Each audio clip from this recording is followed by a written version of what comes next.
who is afraid of truth, who conceals truth, who opposes an honest search for truth, is not worthy to serve. Let me tell you about someone who I didn't know then, but has become a lifelong friend and brother, Michael Morton. On August 12th, 1986, he celebrated his 33rd birthday. He and his lovely wife, Christine, his college sweetheart, and their 3.5-year-old boy, Eric. They came home, put Eric to bed, went to bed. The next morning, Michael, who was the manager of the local Safeway, left for work every morning like he does at 5:30 a.m., kissed Christine goodbye, went to work. Shortly after he left, a man named Mark Allen Norwood, who even then had a long criminal record of breaking and entering residences, assault with intent to murder, drug abuse, parked his old van behind the Morton house and hopped the privacy fence. There was a footprint there that they never made a plaster cast of in the mud. Went in through the unlocked sliding glass door. A lot of people with privacy fences don't lock their sliding glass doors. Strange fingerprints on the door that didn't match the Mortons. Went into the house and saw Christine asleep in her bed, and using probably a 2x4 from the construction site behind the house, savagely beat her in the face 10 times or so. Long after she was dead, there was blood all over the walls and ceiling, bits of flesh. He saw little Eric in his diaper, and for some, you can't go into the maelstrom of a mind like that, but he chose not to kill Eric. And he grabbed a couple of things that he could carry with him, including Michael's special crafted gun that was made for him with the handle and trigger and all that, and the purse. And he ran. And Norwood tended to wear a bandana in this pocket. There were pictures of him, contemporaneous. And he wiped Christine's blood from his face and his hands on the bandana and stuck it in his pocket, went out the front door, turned right again, back to the van, and ran. Along the escape route, miracle of miracles, and I mean that literally, the bandana fell from his pocket, where it would be found the next day by Christine's brother and given to law enforcement and hermetically sealed in a bag like a time capsule for testing over 2 decades later. The bandana had blood on it, and that's all they knew. There was no DNA testing in 1986. Michael had a normal day at work, but when he came home, his house was surrounded by yellow tape, and the sheriff was there, and they didn't let him see his wife. And he answered all of their questions. He didn't know that you should need a lawyer. He hadn't done anything wrong. He just thought, well, I'll just cooperate fully. I'll do it. Oh, you want a permit to search my house? Sure. They'd been searching it for hours. They never told him that his wife was dead. With really no evidence at all, except for the fact that they couldn't find anybody else, they started focusing on Michael. Michael didn't know at the time, the world didn't know for 25 years, that in the district attorney's file, Ken Anderson, there were neighbors who reported strange sightings of an old van in the neighborhood 2 days before the murder, Norwood's. And the man in the van would go out behind the Morton house, casing the house. And one neighbor said, I think I may know who this guy is if you're interested. He was a carpet cleaner. That's how he picked his prey. He was an itinerant carpet cleaner. No follow-up. If they had followed up, they would have had a murderer and saved at least one other young woman's life, but probably more. To that in a minute. Also in District Attorney Anderson's file at that time was a transcript describing verbatim the one time Eric, who saw his mother brutally murdered, talked about it before he psychologically buried it in the recesses of his mind. And he told his grandmother, Christine's mother, that the monster came into the house. A big man with a big mustache. He's hitting Mommy. Mommy's crying. Stop it. He's mad. His hands are red. That's the blood. He put a blue suitcase on Mommy. That's the way they found her. In a basket. He took Daddy's gun. Eric, was Daddy home? No, just me and Mommy. That transcript was in District Attorney Anderson's file. He concealed it from the court, from the defense, from the judge, even though there was an order by the court that he was to turn over all of the investigation. He didn't turn that over. He kept it. And I've given up long ago, worried about being sued by this guy, but I think I'll have some volunteers if he ever does. They came to arrest Michael without any warning. He was holding Eric in his arms. They handcuffed him in front of his child, took his child out of his arms. Michael looked back and saw Eric reaching for him, screaming, "Daddy, Daddy." A child who just lost his mother and now lost his father. They didn't have any evidence against him, so they got the state's pathologist, a guy named Roberto Bayardo, who had never timed death before or since, to time death based on stomach contents alone, which all the medical literature says you can't do. It's alchemy. His initial timing was 6 o'clock a.m. As you recall, that's 30 minutes after Michael left. Now, realizing that didn't give a conviction, they got him to ratchet his estimate up earlier in time. So it was before Michael left. But even he had to say on the witness stand, that's not a scientific opinion, it's just my opinion. Which means it shouldn't have, Judge McDonald, that doesn't come into evidence, right? It's not science. But it did. And despite the fact that he admitted that it wasn't scientific, the prosecutor on closing, on rebuttal, when it was too late for the defense to say anything, said 6 times, I counted, medical science proves Michael Morton is the killer. Time of death. And look what this monster did. Look at the pictures of the murder scene. How could he leave his little 3-year-old boy walk around in a poopy diaper around his mother's corpse? He's evil. You can't let him go. And the jury didn't deliberate very long. They thought they'd struck a blow for justice and for Christine, and they sentenced Michael to life in prison, which the prosecutor told the media, Ken Anderson said, that's too good for him.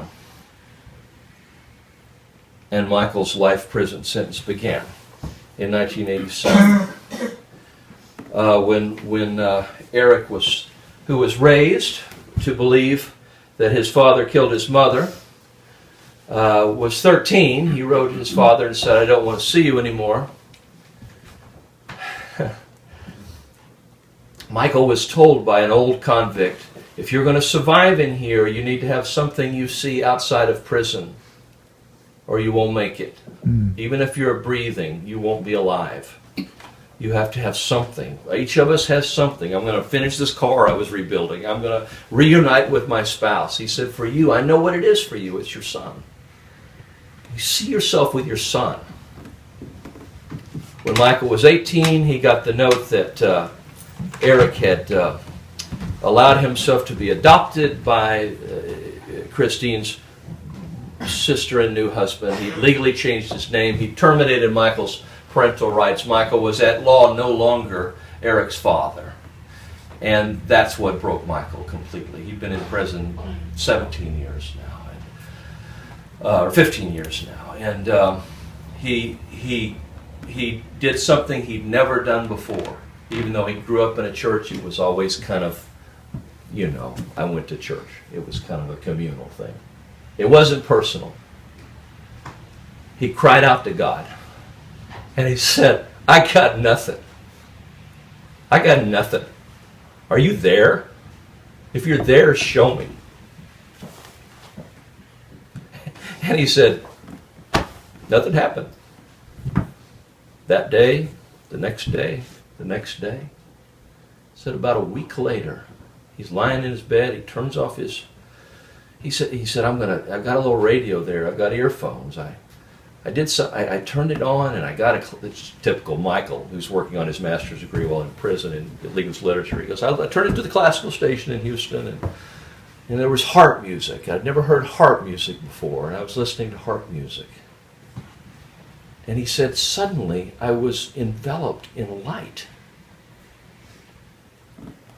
And I felt all of the love of the universe pointing right at me. And I knew where I knew what would, and this was God. And the next day he thought, okay, I know who this is, I know what this means, but why? Why me?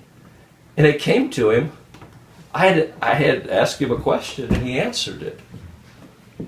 If you're there, show me. And he did. And Michael surrendered his life to the Lord, and things started to change. He didn't even know they were changing, but they were changing. The Innocence Project got involved. They started doing some preliminary work. Later, they called me, which is crazy because I've never had a criminal case before. It's nuts. But I was talking to Laura a minute. When you surrender to God's will, crazy things happen, right? Things we don't predict. That's God's ways are not our ways. And I appreciate you all letting me open up on the religious issues in the case, because I never really have, and but I want to tonight because I think it's important. All right, you want a med mal defense lawyer on this case because this stomach contents junk? Sure, I'll take it. But you got to have my back because I don't know anything about criminal procedure. They promised they would have my back, and they did, and we were co-counseled. I just had no idea of the depth and the breadth of the arrogance and the power of the district attorney and the judiciary of Williamson County. That I was not prepared for. My father's a retired prosecutor. I grew up watching it done honorably. I said, Dad, what do you recommend? He says, if I were you, I'd just call the guy and see if he'll agree to the test. That's what I would do. We wanted DNA testing on that bloody bandana. And so I called John Bradley, who, the way it works in Williamson County is, if you're the assistant DA, and then you become the DA, and then you become the judge. And so the DA picks the next, it's a progression. So the judge who tried Michael's case had been DA. Ken Anderson was the DA who prosecuted him. He hires John Bradley as his assistant DA. Then he becomes judge and Bradley becomes DA. So the path is Bradley's the next judge. That's the way it's worked. Yay for generation to generation in Williamson County. At least 4 as far as I can tell. The new DA is John Bradley. He was the protege of Ken Anderson, who's now on the bench as a district judge. And I said, Mr. Bradley, I'm not a criminal lawyer. I'm just pro bono here. All we're doing is we're searching for the truth. Why don't I just agree to the test?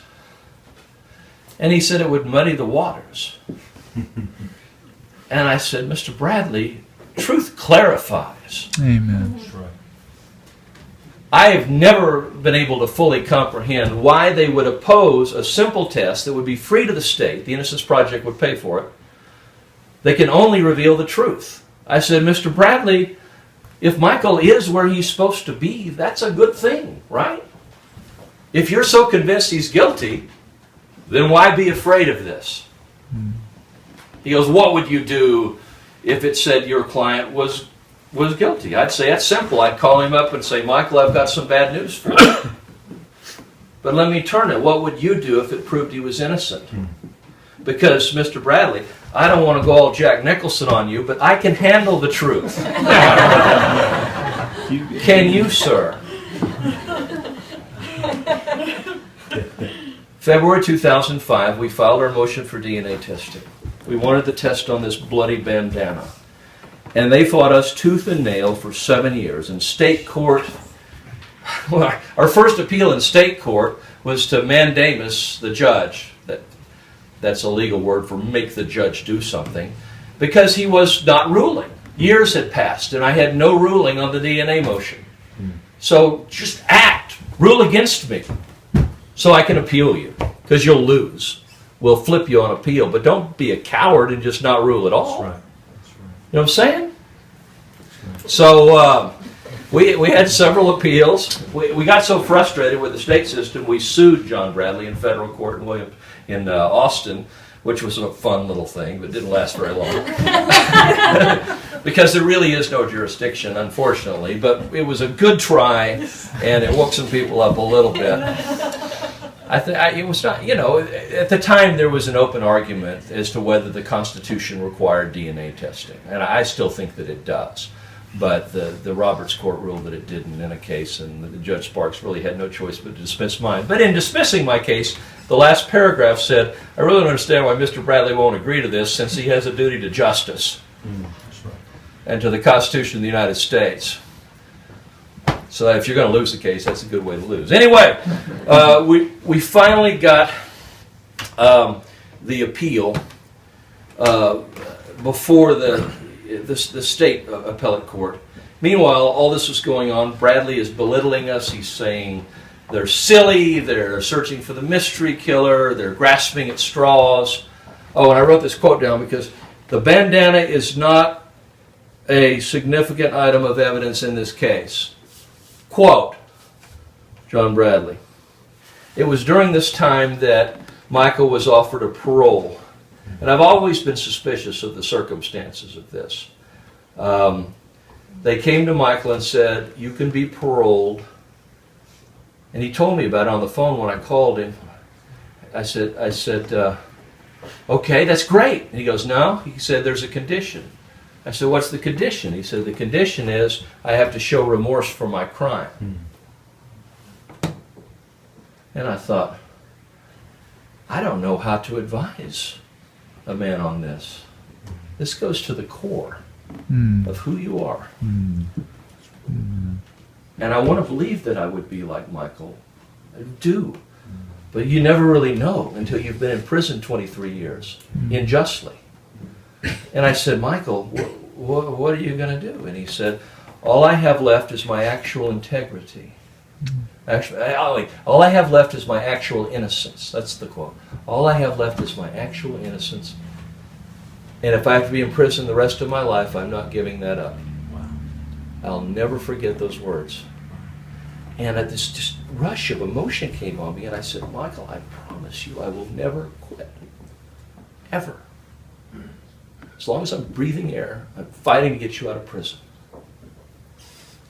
And I share with you, friends, that in the time of worst desperation, there was always a still small voice in this case saying, don't quit. Don't quit. I've got this. Just your job is not to quit. You do your job and not quitting. Everything's going to be okay. Does that make sense? The results. Let me speak about miracles for a second. We've got the miracle of the bandana, the miracle of the DNA testing, and of course I think that the advance of technology is miraculous, and the fact that we're able to do this testing that we couldn't do, and find killers and rapists that we could never find before, and solve crimes, and free innocent people. But if there was one less marker, if there was one less marker, we wouldn't have had a hit on the identity. And if the DNA itself had been done, if the testing had been done when I originally filed the motion, the technology would not have been sufficient. Wow. Nobody knows this. I'm revealing it tonight for the first time publicly, but it's true. God didn't want it to happen yet because the technology, man had not caught up yet with what God already knew. And I was just thinking about Joseph and the brothers, and they're, before him, and here he saved the not only Egypt but the surrounding countries because he knew about the famine coming, and he set it aside. And if it hadn't been for the brothers who sold him into slavery, he never would have been in position to do that, right? And so the brothers are, and he says, guys, it's cool. What you intended for evil, God intended for good. And I thought, in some strange way, that all the guys we were up against that stopped it until the time, this is what God wanted. This was the plan all along. We just didn't see it back then. Now we do. Now we see that this was what he wanted all along. Not just to free Michael, but to convict Michael's wife's killer. Amen. So, test results. June 2011, 6.5 years after the motion was filed. The blood on the bandana is Christine's. Intermingled with her blood is the DNA of a man, not a woman, by sweat and skin cells, who is not Michael Morton. Next step, as we requested in 2005, run it through the CODIS databank with tens of millions of possible hits of all criminals that are, their DNA is taken, and they can run it through. And it only takes a few minutes. It's amazing. And it's free. It's all on a computer.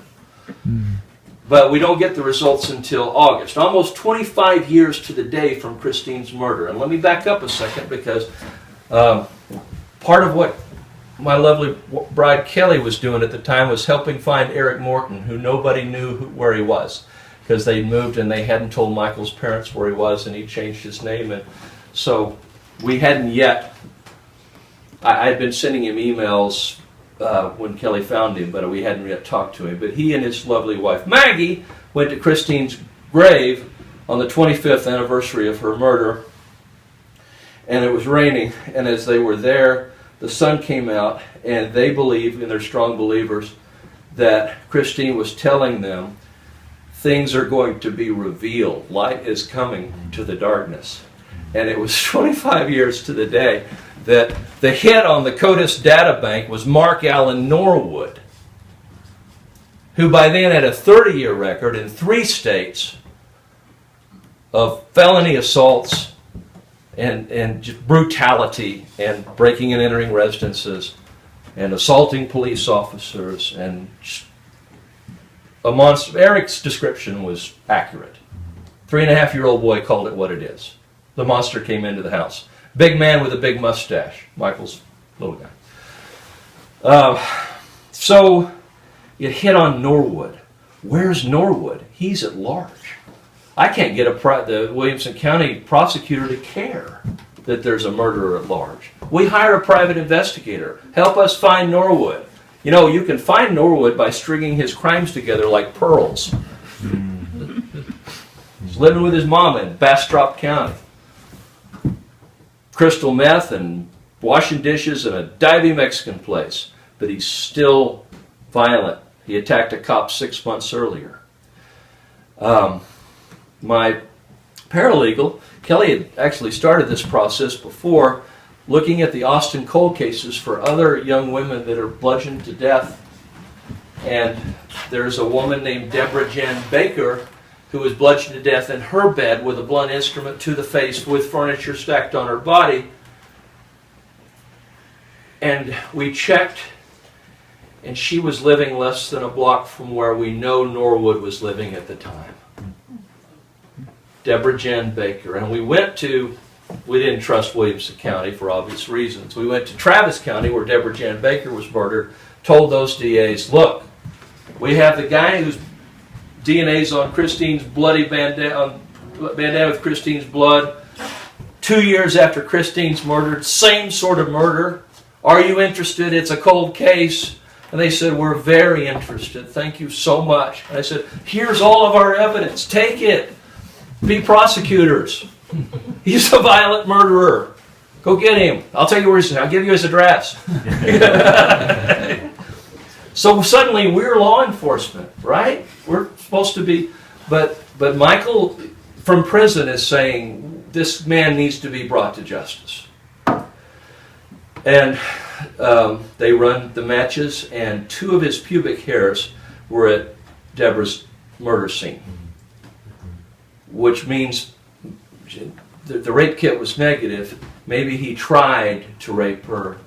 She fought, he murdered her, or whatever horrible result, but he's the murderer. Meanwhile, we actually unsealed the DA's file and unsealed what he was ordered to reveal at the time of trial and compared them. And we found this sightings of the van in the neighborhood before the trial, and we found the transcript of Eric saying the monster came into the house when Daddy wasn't home. And we knew that Ken Anderson had concealed the truth at the time of trial to get a conviction. And Michael said, "How can that happen?" I said, "Michael, it's horrible." And there were always two tracks for Michael, and only two legal. But one is actual innocence on the DNA, and the other is denial of due process of the concealed evidence, which doesn't get you exonerated, but gets you a new and fair trial, because he never had a fair trial. In our country, everybody's entitled to a fair trial. That's right. And he'd never had one. That's right. So we now have him exonerated. He's going to be. Michael said, "I'd be willing to stay in prison if you want to figure this out. Another 5 months, whatever. Just whatever you need. I'll stay in prison." Who does that? Who says those things? Michael Morton. It turns out he didn't have to. We were able to accomplish it. We moved to compel Ken Anderson's deposition, the deposition of others.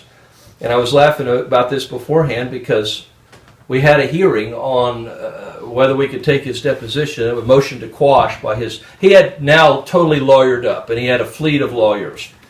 And so it's just me who's free, and and my co-counsel Nina Morrison from Innocence Project. And so he asked me if I had anything to say, and I said, "Judge, I don't know much about the law, but before you are two sides. One side wants to conceal the truth in darkness and bury it. They've been doing it very successfully for 7 years, actually 25 years, and they're trying to do it again today. The other side want to seek the truth, find it out, reveal it, present it to the court. You just have to decide which you want to vote for. The people who want to conceal the truth or the people who want to reveal it. Your choice." And he goes, "Well, I'm going to go with truth, guys." And 5 minutes later, I knew it was coming. There's a call from Nina. She goes, "I don't know much about the law." I said, "Shut up. You know it was a good argument." But we took Anderson's deposition. He denied memory of everything. I don't remember the case. I don't remember anything about it. I'm sure that I would have revealed that. It's the sort of thing I would have revealed. But, of course, the lawyers at the time say, "No way." So we've got the DNA results. Michael's out. Norwood, arrested, convicted now of the murder of Christine Morton. Life in prison. Waiting trial for the murder of Deborah Jan Baker. District Attorney Bradley lost the Republican primary for district attorney.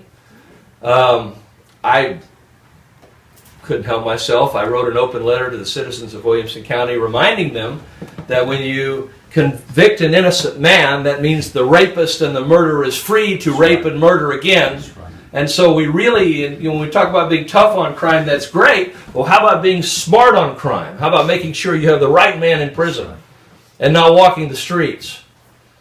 And that letter seemed to have some good effect in Williamson County. And actually, where's our Tea Party? The Tea Party picked it up and distributed it by the thousands. My letter, which I wouldn't have predicted.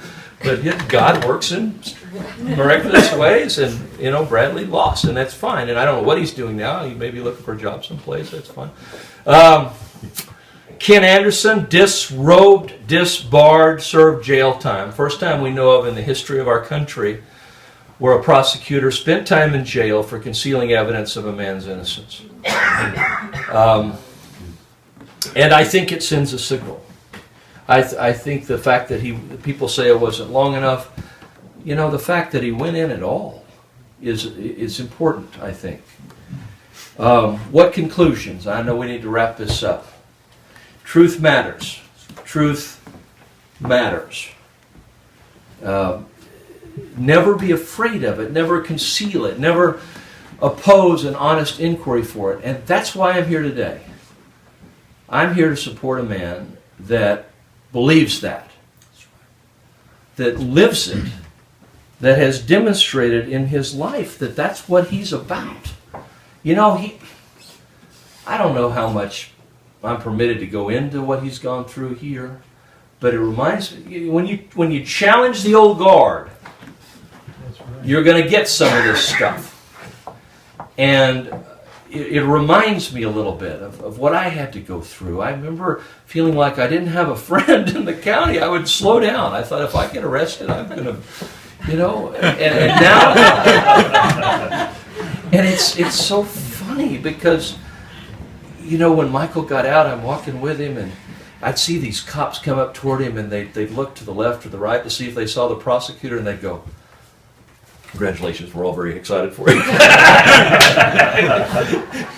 And, there's a sense that, ding dong, the witch is dead, and now we're very popular. But for a long time, it was really, really scary. And I know that Randy's going through some scary times right now.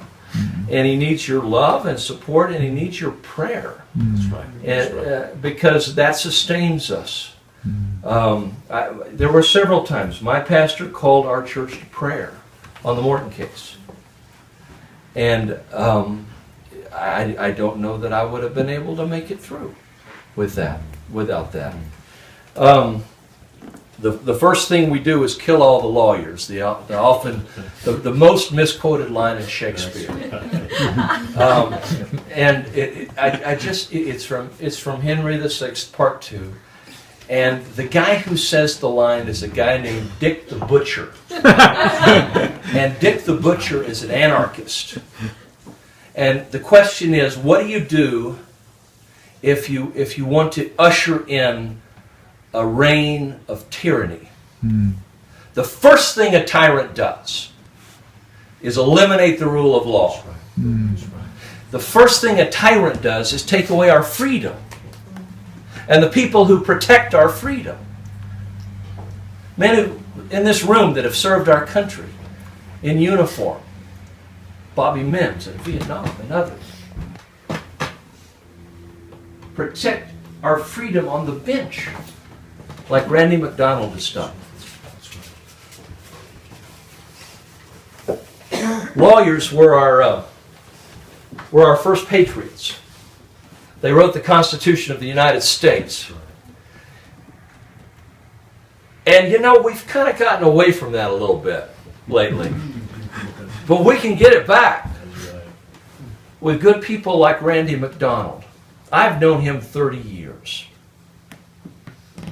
And I know that he's a man of integrity and honor and service.